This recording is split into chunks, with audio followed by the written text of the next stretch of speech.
first reported on Real Sports with Brian Gubble that the Players Association was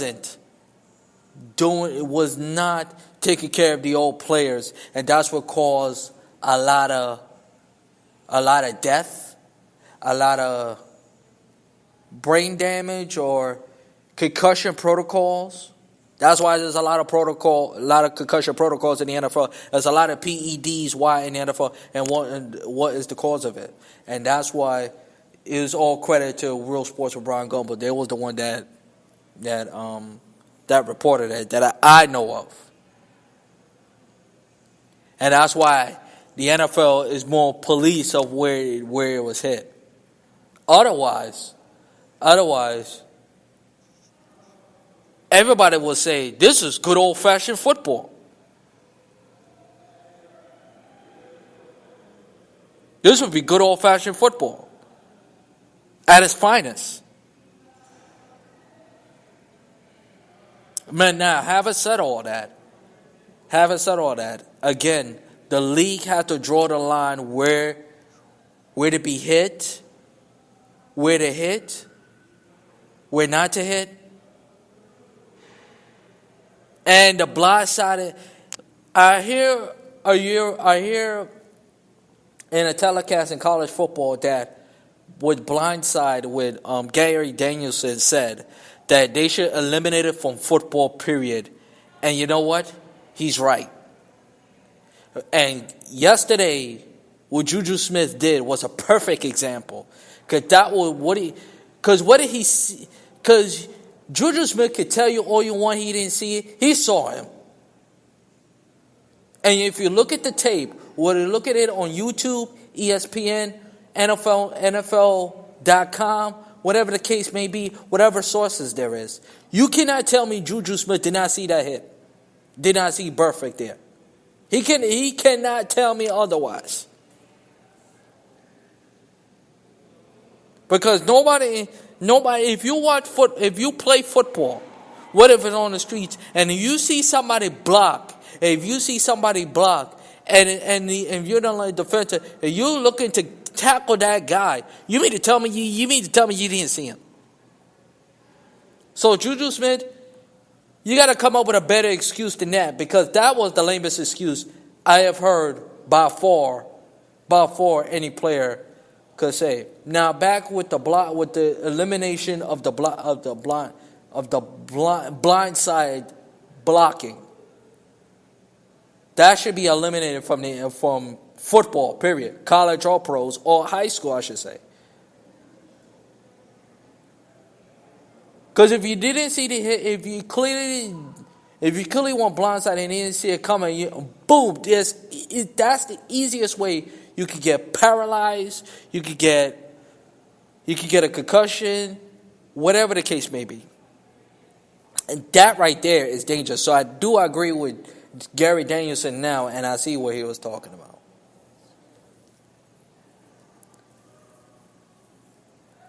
But as far as Pittsburgh, again, a great win for Pittsburgh and Ben Roethlisberger, and the Steelers haven't lost a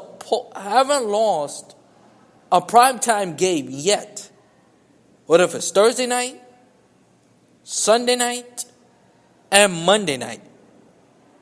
3 straight. They are 3-0 now against primetime games so far, and the big showdown in a couple of weeks against New England is not a primetime game; it's a 4:00 game. So keep that in mind. And let me add this too: their winning streak continues against the NFC, against their divisional opponents, which is 7, I believe.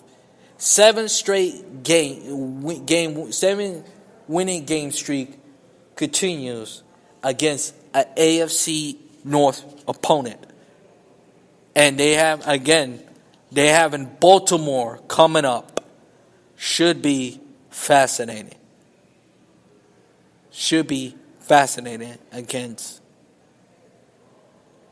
against NFC North. But that's the story of Week 13 in the NFL and the Monday Night Football game. And as far as the college football playoff is concerned, I don't know why some people are still trying. I hear debates from Skip Bayless. I heard from Joan Evan not too long ago that why Ohio State should have got in. I think Alabama got in because, one, they were the better team.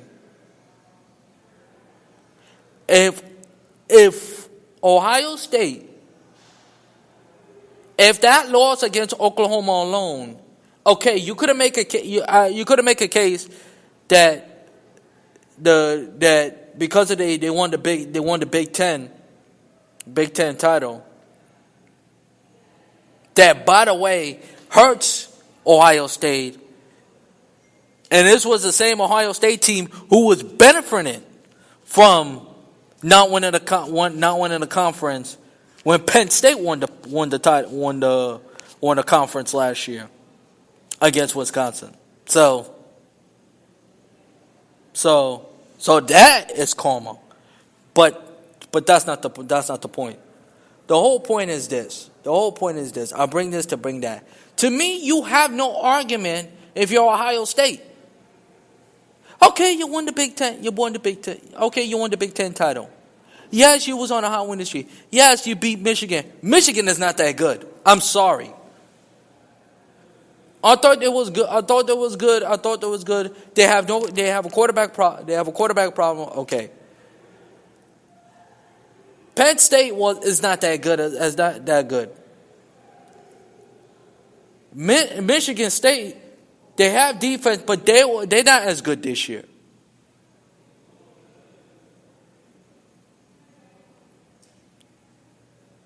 Alabama, as far as Alabama, Ohio State, back to Ohio State. Ohio State lost, may I say more, against Iowa as losing to. As far as Alabama's concerned, Alabama, they ain't really playing anybody. And the game they were supposed to win to get to the ACC title game, they stuck up the joint against Auburn. So, in that mind, and by eye test, Alabama is a better team. Clear cut. Now, yesterday, what I didn't get into, I would have flipped it the other way. Number one, I would have put Clemson in my mind is not number one. I would have put Alabama number one, despite the fact they didn't win the conference. Number two, Georgia, because yes, they lost to Auburn. Number three, Clemson. Because I can't, they have a bad loss, and that was against Syracuse, excuse me. And the team, in my mind, should not be in the top 10 because they won the Big 12 and they got into a hot streak, is Oklahoma. Oklahoma lost to Iowa State, a team they usually beat up and dominate. They lost to Iowa State in their building. So this is me. But what the committee should do, which, let's be honest, they're never going to do. And the reason why they have the playoff games and the bowl games because they want to protect the bowl games. So by far, the playoff system is the best system. They should not go back to the old system because the more you think about it, they're gonna have more. No matter what, the committee will never get it right. Number one, And in this case, they finally got it right as far as team is concerned. Number two, the old system, you have more complaints more than ever. So by far, this is the best system. By far, this is the best system.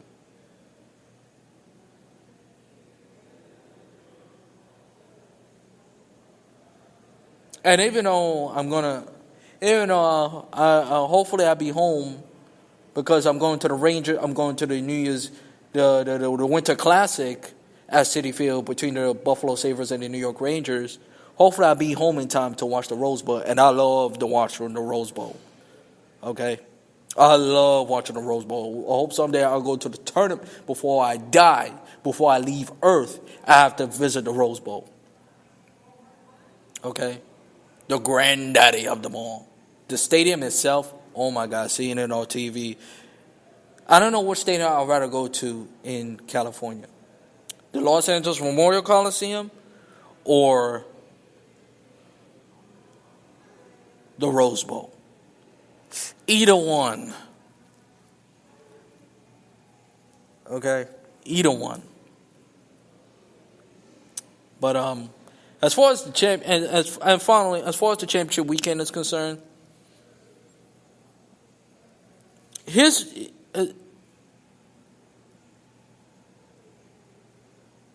not a lot of the games wasn't terrible, but it wasn't intriguing, to say the least. And if the NCAA should do, which brings me back to my point, if the NCAA really wants to cool the championship, it should do this. Unless you win your conference title, you cannot, I repeat, you cannot play for the conference title. And on that note, that's going to do it for this edition of the Drew Media Live Podcast. Thanks for tuning in on Spreaker.com. And you can always listen to my show weekdays on Spreaker.com. And you can download the episode on Spreaker Podcast. Follow my show on Facebook, Twitter, YouTube, and iHeartRadio. Until then, this is Andrew Perry, always saying to you, Shalom, let peace go with you. And I'll talk to you in the next Drew Mania Live. So long, everybody, and enjoy the rest of your Tuesday.